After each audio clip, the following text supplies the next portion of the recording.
সুপ্রিয় দর্শক শ্রোতা, ইরান এবং ইসরায়েলের যুদ্ধবিরতির মধ্যেও ইসরায়েলে ঝাঁকে ঝাঁকে ক্ষেপণাস্ত্র হামলা করা হয়েছে এবং মার্কিন যুক্তরাষ্ট্রের অবৈধ সন্তান ইসরায়েলে ৫ সেনা নিহত হয়েছে। ইরানের হামলায় ৫ সামরিক ঘাঁটি ধ্বংস করা হয়েছে।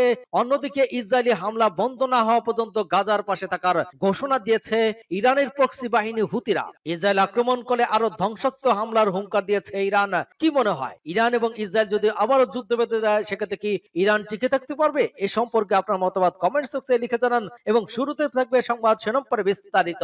আবারও ইসরায়েলে ঝাঁকে ঝাঁকে ক্ষেপণাস্ত্র হামলা, আতঙ্কে ইসরায়েল। আরো বিস্তারিত জানিয়ে দিব। চীন থেকে আকাশ প্রতিরক্ষা ব্যবস্থা নিয়েছে ইরান, দাবি রিপোর্টে। গাজায় ৫ ইসরায়েলি সেনা নিহত, আরো ক্ষতি এবং বন্দীদের জন্য প্রস্তুত থাকো, ইসরায়েলের প্রতি হামাসের হুঁশিয়ারি। ইসরায়েলি হামলা বন্ধ না হওয়া পর্যন্ত গাজার পাশে থাকার ঘোষণা হুতিদের। ইসরায়েলি হুমকির মুখে অস্ত্র সমান করবে না হিজবুল্লাহ, নাঈম কাসেমের ঘোষণা। ইসরায়েল আক্রমণ করলে আরো ধ্বংসাত্মক প্রতিশোধের হুঁশিয়ারি ইরানের।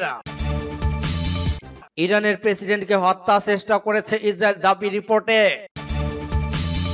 এবং সর্বশেষে জানিয়ে দিব, ইরানি হামলায় ৫ সামরিক ঘাঁটি ধ্বংস, ইসরায়েলি ক্ষয়ক্ষতির গোপন তথ্য ফাঁস।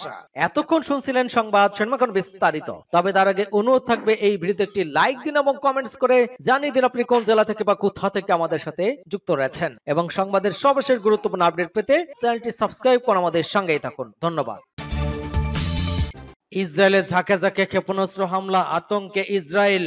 ইয়েমেন থেকে ৩টি বন্দর এবং একটি বিদ্যুৎ কেন্দ্র হামলার পর ইসরায়েলি পাল্টা ২টি ক্ষেপণাস্ত্র ছুড়েছে দেশটির বিদ্রোহী গোষ্ঠী হুতিরা। ইসরায়েলি সামরিক বাহিনী জানিয়েছে ইয়েমেন থেকে ৬২টি ক্ষেপণাস্ত্র প্রতিহত করার চেষ্টা করা হয়েছে। সোমবার স্থানীয় সময় ভোরে আইডিএফ এর বরাত দিয়ে টাইমস অফ ইসরায়েলি প্রতিবেদনে বলা হয়, প্রায় ৩০ মিনিট আগে ইয়েমেন থেকে ২টি ক্ষেপণাস্ত্র নিক্ষেপ করা হয়েছে। সেগুলো ভূপাতিত করার চেষ্টা করা হয়েছে, তবে সফল হয়েছিল কিনা তা এখনো তদন্ত চলছে। ইসরায়েলের জরুরি পরিষেবা ম্যাগেন ডেভিড ব্যাডম জানিয়েছে, কেউ আহত হওয়ার বিষয়ে তাদের কাছে এখন পর্যন্ত কোনো তথ্য নেই। ইয়েমেন থেকে ক্ষেপণাস্ত্র ছোড়ার পর জেরুজালেমের দক্ষিণে বেশ কয়েকটি বসতিতে সাইরেন বেজে ওঠে। এসব এলাকার মধ্যে ছিল এস্ট্রেজেক ব্লক এবং হেব্রন। এর আগে ইসরায়েলি প্রতিরক্ষা বাহিনী জানিয়েছে ইয়েমেনের হুসাইন রাস ইসা সালিফ বন্দর এবং রাশকান্তির বিদ্যুৎ কেন্দ্রে হামলা চালানো হয়েছে। হুতি নেতৃত্ব আল মাসির টিভি জানিয়েছে ইসরায়েলি হেদায়েতে একের পর এক হামলা চালিয়েছে। এর ঠিক আগে ইসরায়েলি সামরিক বাহিনী ইয়েমেনের ৩টি বন্দর থেকে লোকজনকে সরিয়ে নেওয়ার জন্য সতর্কবার্তা জারি করেছিল।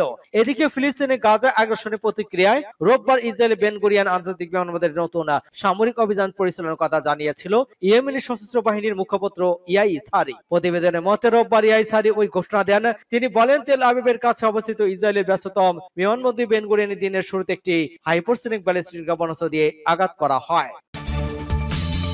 চীন থেকে আকাশ প্রতিরক্ষা ব্যবস্থা নিয়েছে ইরান, দাবি রিপোর্টে। গত ১২ জন দিবাগত মধ্যরাত থেকে ইরানে হামলা চালায় ইসরায়েল। ইরানও তাৎক্ষণিক পাল্টা হামলা চালিয়ে সমুচিত জবাব দিতে থাকে। টানা ১২ দিন যুদ্ধের পর ২৪ জন যুদ্ধবিরতিতে রাজি হয় দুপক্ষ।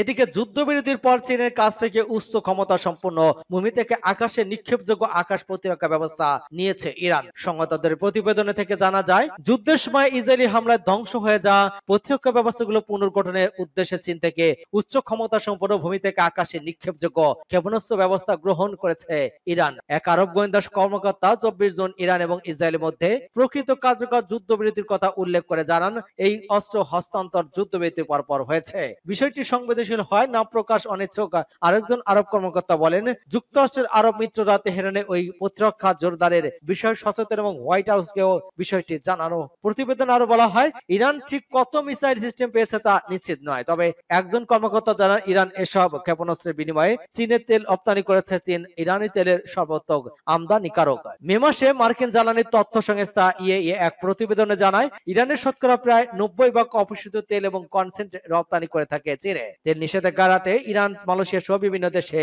ট্রান্সইভেন্ট হাব ব্যবহার করে তেলের উৎস গোপন রাখে। আরেকজন আরব কর্মকর্তা বলেন, ইরানিরা বেশ সৃজনশীলভাবে বাণিজ্য করে। গাজায় 5 ইসরায়েলি সেনা নিহত, আরো ক্ষতি এবং বন্দী হওয়ার জন্য প্রস্তুত থাকো, ইসরায়েলের প্রতি হামাসের হুঁশিয়ারি। গাজার উত্তরাঞ্চলে ইসরায়েল একটি পদাতিক ইউনিটকে লক্ষ্য করে চালানো একটি অভিযানে কমপক্ষে 5 জন ইসরায়েলি সেনা নিহত এবং 14 জন আহত হয়েছে। আহতের মধ্যে 2 জন অবস্থা বড় আশঙ্কাজনক।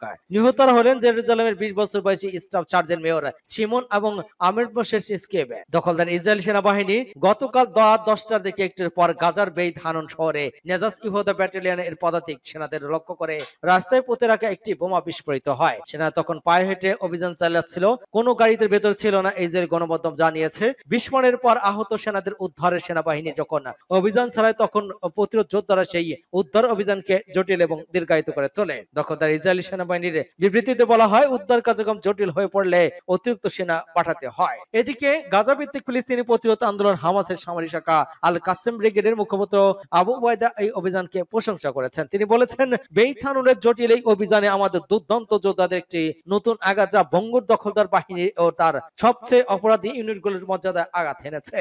ওই হামলা এমন একটি এলাকায় ঘটেছে যাকে তারা নিরাপদ মনে করেছিল।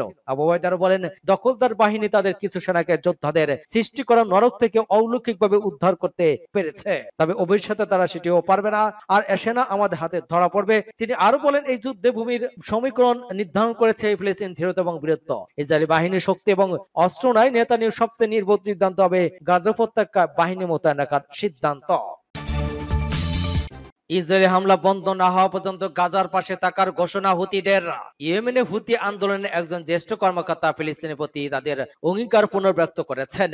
গাজা ইসরায়েলি আক্রমণ শেষ না হওয়া পর্যন্ত এবং অবরোধ প্রত্যাহার না হওয়া পর্যন্ত গাজাকে সমর্থন করার অভিযান বন্ধ হবে না। আল জাজিরার প্রতিবেদন অনুসারে ইয়েমেন ভিত্তিক ওই সংগঠন জানিয়েছে, তারা ইসরায়েলি বেন গুরিয়ন বিমানবন্দরে একটি ব্যালিস্টিক ক্ষেপণাস্ত্র নিক্ষেপ করেছে। পরে ইসরায়েলি বাহিনী লোহিত সাগরের উপকূলে অবস্থিত হুদাইদ আর রাস সালেহ বন্দর এবং রাস কাদিয়া বিদ্যুৎ কেন্দ্র লক্ষ্য করে হামলা চালায়। সানা এবং পশ্চিম এবং উত্তর ইয়েমেনের বিশাল অংশের নিয়ন্ত্রণে থাকা হুতিরা 2023 সালের নভেম্বর থেকে গাজা ইসরায়েলের যুদ্ধ শুরু হওয়ার পর থেকে ইসরায়েলের বিরুদ্ধে ক্ষেপণাস্ত্র এবং ড্রোন হামলা চালিয়ে আসছে। সোমবার সকালে ইসরায়েলি বাহিনী জানিয়েছে, ভোরে ইয়েমেন থেকে 2টি ক্ষেপণাস্ত্র নিক্ষেপ করা হয়েছে।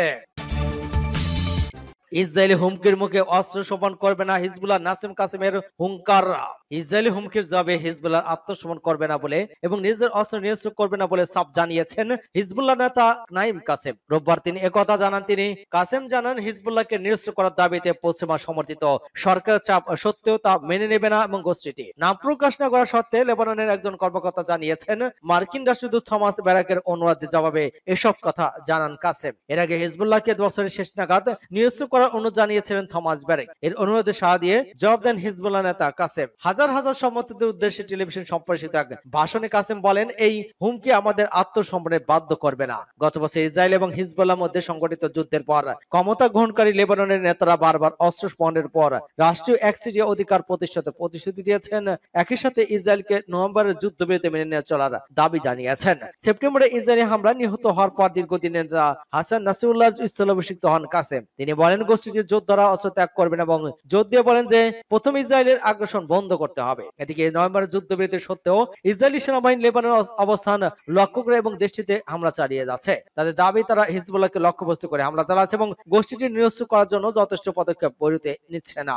অন্যদিকে কাসেম আরো বলেন, ইসরায়েলকে প্রথমে যুদ্ধবিরতি চুক্তি মেনে নিতে চলতে হবে, অধিকৃত অঞ্চল থেকে সৈন্যদের সরিয়ে নিতে হবে এবং আগ্রাসন বন্ধ করতে হবে। এছাড়া গত বছরের যুদ্ধের সময় আটকবন্দীদের মুক্তি দেওয়া এবং লেবাননের পুনর্গঠনের দাবি জানান তারা। ইসরায়েল আক্রমণ করলে আরো ধ্বংসাত্মক প্রতিশোধের হুঁশিয়ারি ইরানের। ইরান হুঁশিয়ারি দিয়ে বলেছে, ইসরায়েল যদি আবার আক্রমণ চালায় তাহলে তারা আরো শক্তিশালী এবং ধ্বংসাত্মক প্রতিশোধমূলক হামলা চালাবে। ইরানের সশস্ত্র বাহিনী মুখপাত্র ব্রিগেডিয়ার জেনারেল আবু জল ফজল সেকারাসি বলেছেন, দেশের সশস্ত্র বাহিনী যে কোনো সম্ভাব্য ইসরায়েলি আগ্রাসনের বিরুদ্ধে আরো শক্তিশালী এবং কার্যকর জবাব দিতে প্রস্তুত রয়েছে। তিনি ডিপ্রেসিভ দেয়া এক সাক্ষাৎকারে বলেছেন, আল কুদস দখলদার শাসন যদি কোনো ধরনের আগ্রাসন চালায়, আমাদের জবাব হবে আরো বেশি শক্তিশালী, তীব্র, কার্যকর এবং এমন ফল বয়ে আনবো যা তাদের গভীর অনুশোচনায় ফেলবে। বিশ্বের বিশ্লেষকদের মতে ইসরায়েলের বিরুদ্ধে ইরানের বিজয় হয়েছে বলে উল্লেখ করেন সেরকাসি। বলেছেন, আমরা 12 দিনের যুদ্ধে বিজয় হয়েছে এবং জায়নবাদী শাসনের উপর কঠোর আঘাত এনেছে। তিনি আরো বলেন, আমাদের পাল্টা হামলার মাধ্যমে আমরা ওই অপরাধী শাসনকে তাদের আগ্রাসনে বন্ধে বাধ্য করেছে। সেকারসি বলেছেন, জায়নবাদী শাসন যদি আবারও কোনো পদক্ষেপ নেয় তাহলে তারা শক্তিশালী প্রতিশোধের মুখোমুখি হবে। ইসলামী বিপ্লব বিপ্লবী গার্ড বাহিনী মুখপাত্র ব্রিগেডিয়ার জেনারেল আলী মোহাম্মদ নাইনি শুক্রবার বলেছেন, ইসরায়েল যদি ইরানের বিরুদ্ধে আবারও কোনো অগ্রাসন চালায় তাহলে ইরান আর কোনো সীমারেখা মানবে না। যার জন্য ইসরায়েলি কোনো উস্কানি ছাড়াই ইরানের উপর আক্রমণ চালায়। ওই হামলায় ইরানের শীর্ষ সামরিক কমান্ডার, পারমাণবিক বিজ্ঞানী এবং অসংখ্য সাধারণ মানুষ নিহত হন। ইরানের প্রেসিডেন্টকে হত্যার চেষ্টা করেছে ইসরায়েল, দাবি রিপোর্টে। ইরানের প্রেসিডেন্ট মাসুদ পেজেকশিয়ানকে হত্যার চেষ্টা করেছে ইসরায়েল, তবে তার অবস্থা নিশ্চিত হতে ব্যর্থ হয় তেল আবিব। মার্কিন সাংবাদিক টাকার কালসানের সঙ্গে এক সাক্ষাৎকারে ইরানি প্রেসিডেন্ট এই তথ্য নিজেই জানিয়েছেন। মার্কিন ওই সাংবাদিকদের এক প্রশ্নের জবাবে মাসুদ পেজেকশিয়ান বলেছেন, হ্যাঁ, তারা আমাকে হত্যা করার চেষ্টা করেছিল। সে অনুযায়ী তারা কাজও করেছে, তবে তাদের কৌশল ব্যর্থ হয়েছে। সংবাদ মাধ্যমের প্রতিবেদনে বলা হয়, ইরানের প্রেসিডেন্ট মাসুদ পেজেকশিয়ান বলেছেন, আমি একটি বৈঠকে ছিলাম, আমরা সামনে এগিয়ে যাওয়ার বিষয়ে আলোচনা করছিলাম। আমাদের অবস্থান নিশ্চিত হতে না পেরে তারা একাধিক স্থানে বোমা হামলা চালিয়েছে, তবে তারা ব্যর্থ হয়েছে। তারা জানতে পারেনি ঠিক আমি কোথায় অবস্থান করছিলাম। সূত্র Times of Israel, the guardian. ইরানের হামলায় 5 সামরিক ঘাঁটি ধ্বংস, ইসরায়েলি ক্ষয়ক্ষতির গোপন তথ্য ফাঁস। ইরানের ক্ষেপণাস্ত্র হামলায় ইসরায়েলে 5টি সামরিক ঘাঁটি এবং গুরুত্বপূর্ণ স্থাপনা ব্যাপক ক্ষয়ক্ষতি হলেও তা গোপন রেখেছে নেতানিয়াহু প্রশাসন। ব্রিটিশ গণমাধ্যম দ্য টেলিগ্রাফ এর প্রতিবেদনে উঠে এসেছে এমন বিস্ফোরক তথ্য। মার্কিন গবেষকদের স্যাটেলাইট রাডার বিশ্লেষণের ভিত্তিতে তৈরি ওই প্রতিবেদনে বলা হয়েছে, ইসরায়েলি উত্তর এবং দক্ষিণ মধ্যাঞ্চলে 6টি ইরানি মিসাইল সফলভাবে আঘাত হানে কৌশলগত 5টি ঘাঁটিতে। প্রতিবেদনে জানানো হয়, ক্ষয়ক্ষতির প্রকৃত চিত্র গোপন ইসরায়েলি সরকার স্থানীয় এবং আন্তর্জাতিক গণমাধ্যমের উপর চাপ প্রয়োগ করেছে।